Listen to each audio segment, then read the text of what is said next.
Hello everyone, again we are back with new lecture.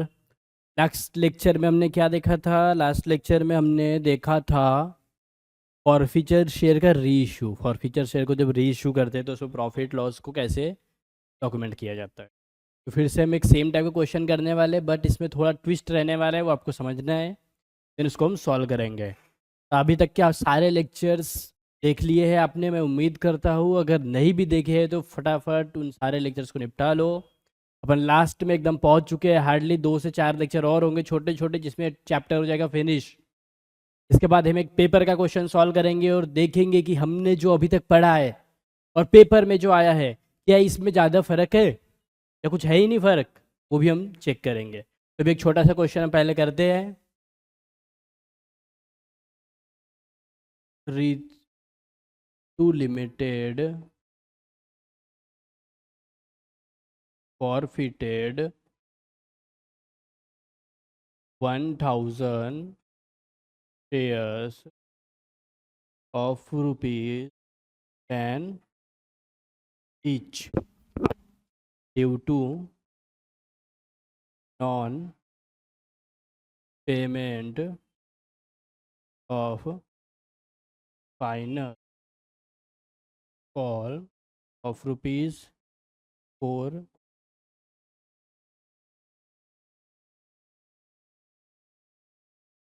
shares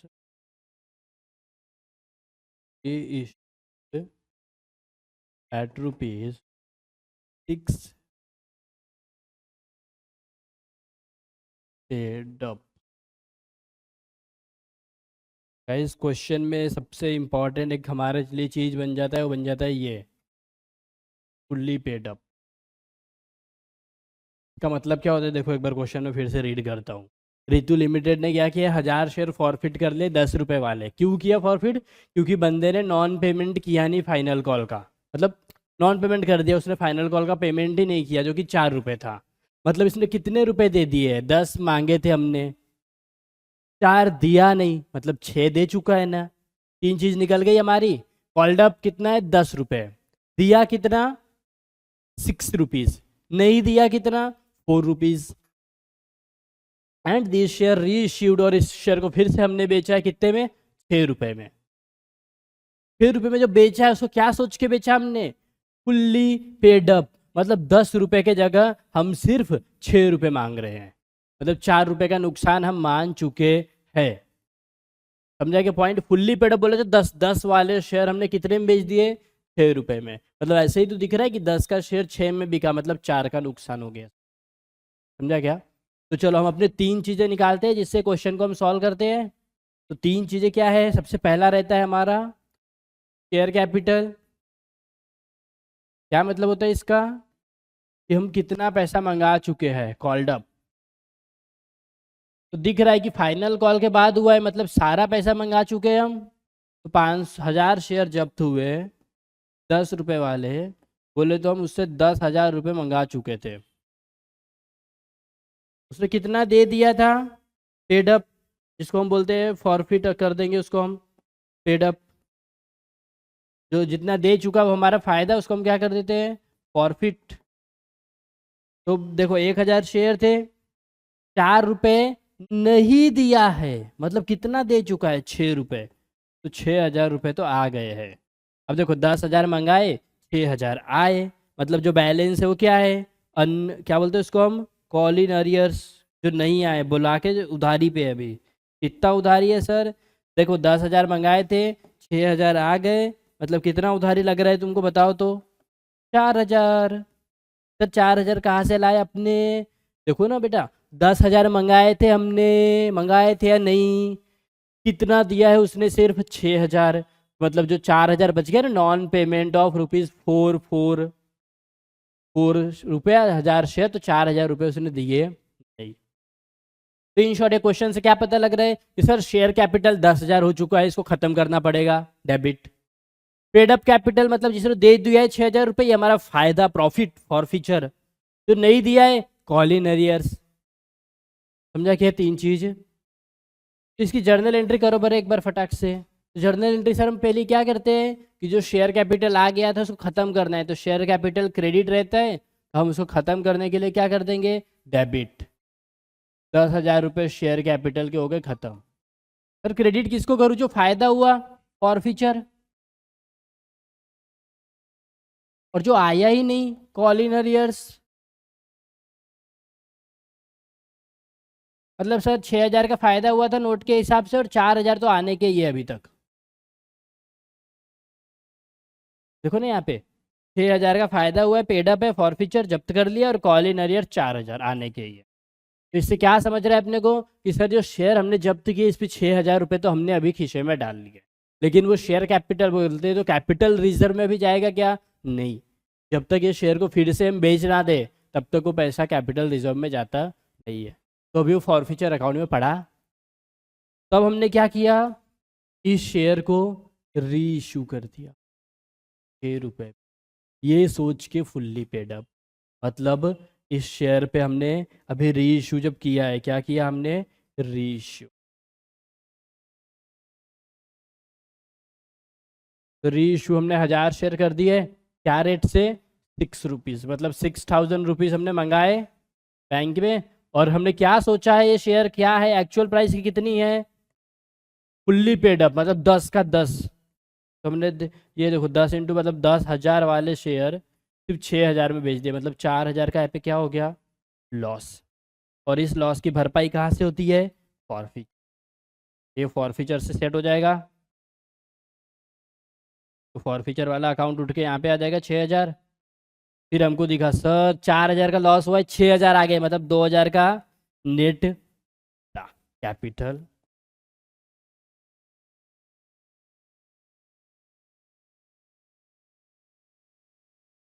समझा क्या, क्या हुआ यहाँ पे कि हमने जो शेयर इशू किए थे, देखो तो बैंक में कितने रुपए आए, बैंक में आए, एक बार में तो बैंक में आए 6,000। शेयर कैपिटल कितने का, 10,000। और फीचर से कितने रुपए सेट करेंगे लॉस वाला, और फीचर। तो देखो चलो एंट्री करें, क्या होती है एंट्री हमारी, बैंक अकाउंट डेबिट, कितने रुपए, 6,000। शेयर कैपिटल सर कितना है, शेयर कैपिटल तो 10,000 का है ना, फुल्ली पेड अप है ना। तो fully paid up share capital बोले तो सर 10,000 के शेयर को हमने सिर्फ 6,000 में बेच दिया, तो 4,000 का जो डिफरेंस है कहाँ जाएगा, ये for feature.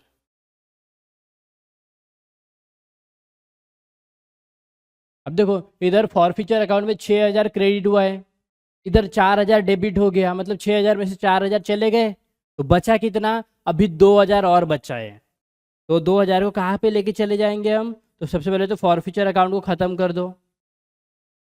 Forfeiture account credit था 6,000, डेबिट 4,000, तो और डेबिट करना पड़ेगा 2,000, तो 2,000 डेबिट कर दिया।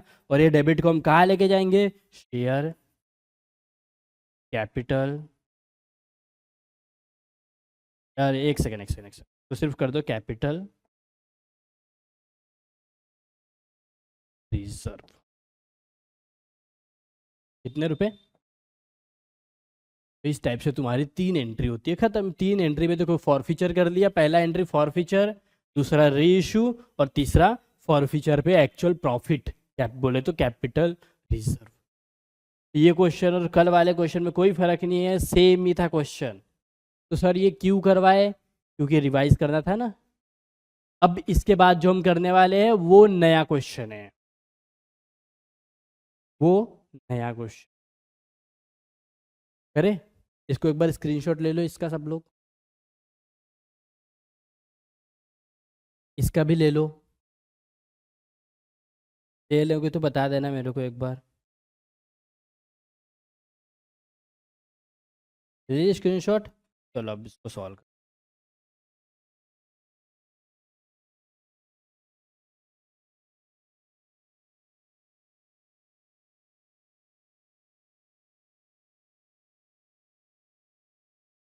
सर ये क्या, ऐसा ऐसा क्यों कर रहे हैं आप, बताता हूँ देखो, तुमको फर्क समझ जाएगा ना दोनों में फर्क क्या है।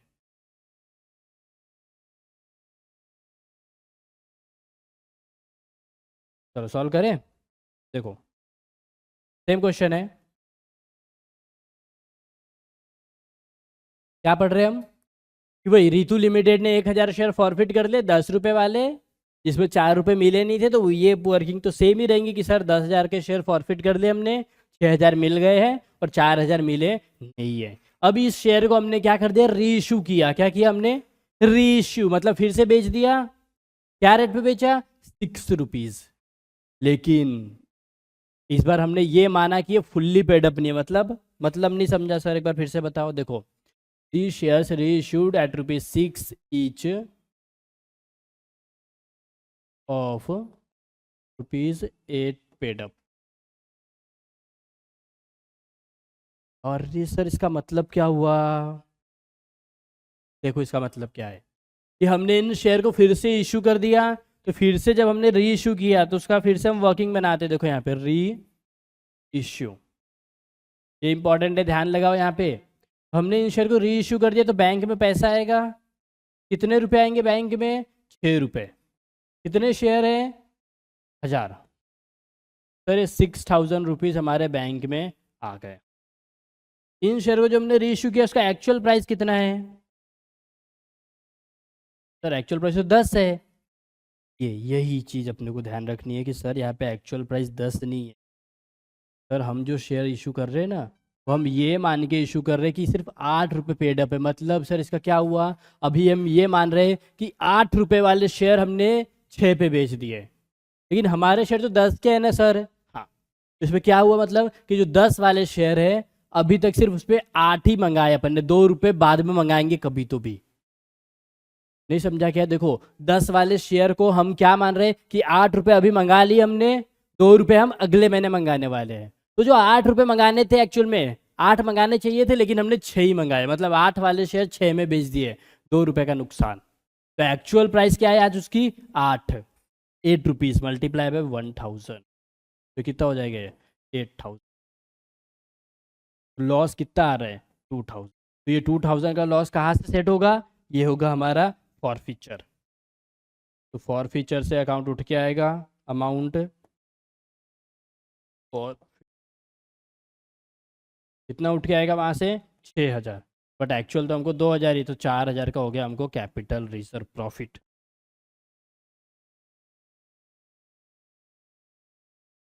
सर इसकी एंट्री करो, बरा बताओ एंट्री क्या होगी।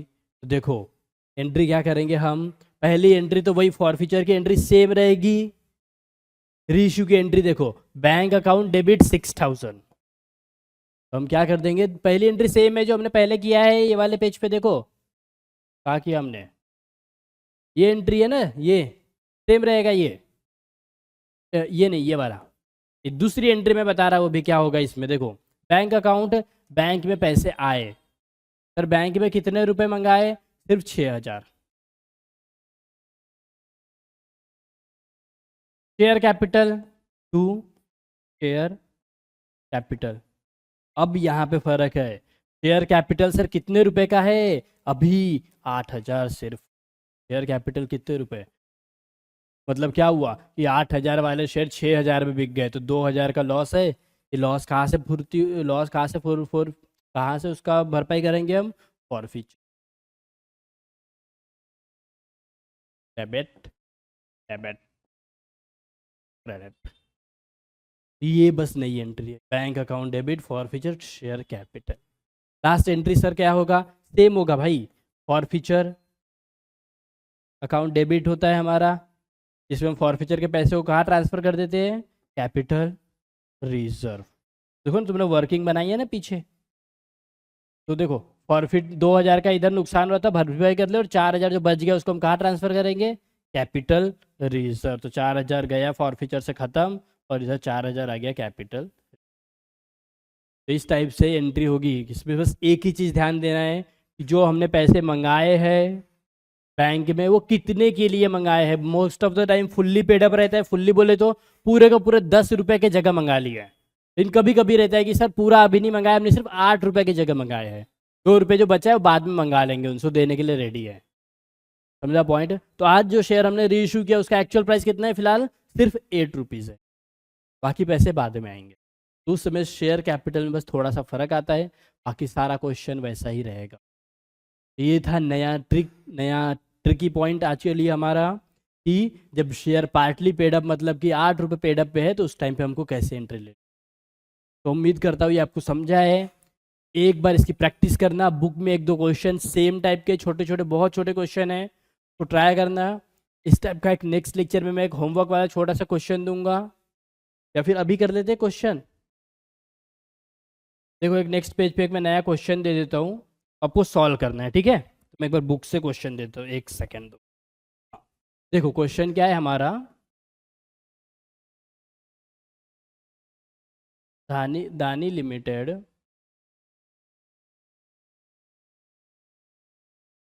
इश्यूड दानी लिमिटेड इश्यूड क्या किया, दानी लिमिटेड ने इशू किया। इशू से अपने को क्यों करना है, हम तो फॉरफिट पढ़ रहे हैं ना। दानी limited forfeited 500 shares of rupees 10 each due to non payment of final call of rupees 3। मतलब क्या हुआ, दानी लिमिटेड ने 500 शेयर फॉरफिट कर लिए 10 रुपए वाले, जिसमें कि 3 रुपए आए नहीं है। मतलब कितने आ गए हैं, 10 का शेयर है, 3 नहीं आए, मतलब 7 आ गए। तो ये हो गया। तो अब वो इसमें तीन, वो अपने पास तीन छोटे छोटे क्वेश्चन है कि इन शेयर को री इशू कैसे किया। ए बी री issued at rupees 6 fully paid up. Share को री इशू किया गया 6 में फुल्ली पेड अप, पहला क्वेश्चन। री issued at rupees 5 rupees 8 paid up. Paid up नहीं, कॉल्ड अप होता है, ये कॉल्ड अप हो गया, 8 कॉल्ड अप। तो हम ये मान रहे हैं कि हमने 8 रुपये अभी तक कॉल किया और उसके जगह पे उसने कितना दिया, 5 ही दिया है, मतलब 3 रुपये हम फॉरफीचर से ट्रांसफ़र कर देंगे। और तीसरा री issued at rupees 6 9 called up.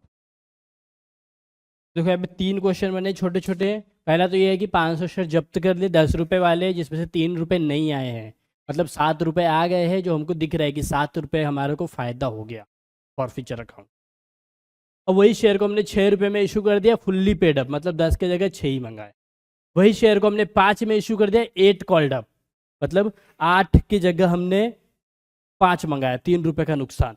वही शेयर को हमने री इशू कर दिया 6 में 9 कॉल्ड अप, 9 कॉल्ड अप नहीं, इसको 8 कॉल्ड अप कर दो। मतलब वही शेयर को हमने 6 में इशू कर दिया, एज्यूमिंग कि 8 कॉल्ड अप किया, मतलब 8 की जगह 6 मंगा रहे हैं, तो इधर भी थोड़ा सा नुकसान। तो इस टाइप से इसकी 3 अलग अलग जर्नल एंट्री पास करनी है तुमको, तीनों की प्रैक्टिस करना है। इसमें कोई भी डाउट रहता है तो कमेंट में डालो या फिर कॉल करके पूछो, बट इसको प्रैक्टिस सबको ही करना है। यही क्वेश्चन हमारे लिए बहुत इंपॉर्टेंट है। क्या है, हमने उस शेयर को इशू किया, उसको फॉरफिट कर लिया, निकालना है कि फॉरफिट में कितना प्रॉफिट। आई होप आप सब लोग इस प्रैक्टिस करोगे इस क्वेश्चन की। अभी सबने नोट कर लिया है, अगर नहीं किए हो तो इसका स्क्रीनशॉट ले लो, पॉज कर दो वीडियो को और लिख लो फटाफट, और फिर आप सब लोग इसको सॉल्व कर लेना। तो आज के लेक्चर में हम यही तक है। नेक्स्ट लेक्चर में एक बड़ा सा कॉम्प्रीहेंसिव क्वेश्चन करेंगे पूरे फॉर्मेट के साथ में, जिससे आपको एग्जैक्ट क्लियर हो जाएगा कि सर पेपर में इन क्वेश्चंस को कैसे सॉल्व करना है। ठीक है, तो आज लेक्चर हम यहीं पे ख़त्म करते हैं। Thank you.